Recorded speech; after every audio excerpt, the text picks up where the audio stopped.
4 lembaga survei lakukan hasil penghitungan suara Pilkada Maluku. Hasil hitung cepat atau quick count pemungutan suara untuk pemilu Gubernur Maluku tahun 2018 dapat diketahui beberapa jam setelah ditutupnya proses pencoblosan di tempat pemungutan suara. Berdasarkan keterangan Ketua KPU Maluku Samsul Rifan Kubangun, sedikitnya 4 lembaga survei independen telah berkoordinasi dengan KPUD setempat untuk melaksanakan hitung cepat itu. Lembaga survei itu adalah Indikator, Indobarometer, Sinergi Data Indonesia, Konsultan Citra Indonesia, dan Saiful Mujani.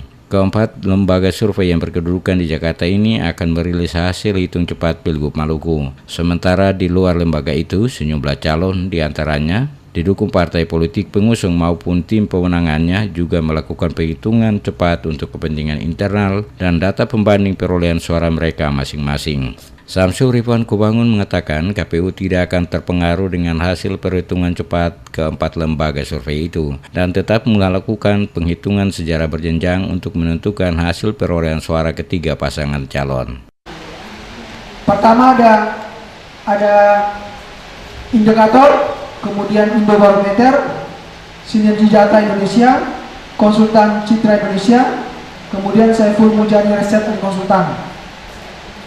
Jadi semuanya beralamat di Jakarta. Ini lembaga-lembaga survei yang mereka akan melakukan proses yang namanya quick count.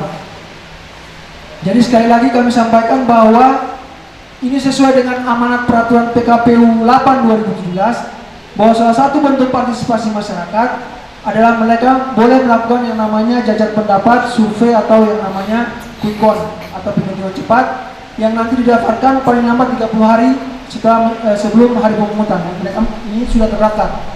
Sementara itu untuk pelaksanaan pilkada serentak baik gubernur maupun wali kota Tual dan Bupati Maluku Tenggara telah siap digelar 27 Juni besok. Untuk pemilih yang belum memperoleh KTP elektronik dapat menunjukkan surat keterangan dan formulir C6. Sementara itu Komisi Pemilihan Umum Provinsi Maluku secara resmi telah menetapkan daftar pemilih tetap pemilihan gubernur dan wakil gubernur Maluku tahun 2018 sebanyak 1.151.915 pemilih dengan jumlah tempat pemungutan suara sebanyak 3.385, jumlah DPT Kota Ambon 207.058 pemilih, Kabupaten Maluku Tengah 288.557 pemilih, Seram Bagian Barat 143.229 pemilih, Seram Bagian Timur 91.964 pemilih, Buruh 88.950 pemilih, Maluku Tenggara Barat 63.087 pemilih, Maluku Barat Daya 47.721 pemilih, Buruh Selatan 51.710 pemilih, Kota Tual 40.058 pemilih, Kepulauan Aru 56.570 pemilih, dan Maluku Tenggara 73.017 pemilih.